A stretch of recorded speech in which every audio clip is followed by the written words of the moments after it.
అమ్మాయి గారు, ఈ పెద్దిపై మీరే దయ చూపించాలి అమ్మాయి గారు, దయ చూపించాలి.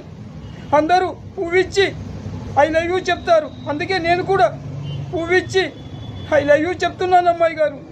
ఐసీయూలో అమ్మ చావు బతుకుల మధ్యలో ఉంది. నువ్వు నన్ను ప్రేమించాలి.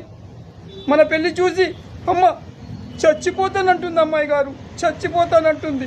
అందుకే మీరు నా కోసం కాకపోయినా అమ్మ కోసం నన్ను ప్రేమించి పెళ్లి చేసుకోవాలి అమ్మాయి గారు, మీరు పెళ్లి చేసుకోవాలి. లేదంటే నేను ప్రాణాలతో ఉండను అమ్మాయి గారు, ప్రాణాలతో ఉండను. మీరు వెంటనే ఐసీయూలోకి వచ్చి అమ్మ ముందు ప్రమాణం చేసి చెప్పాలి నన్ను పెళ్లి చేసుకుంటానని.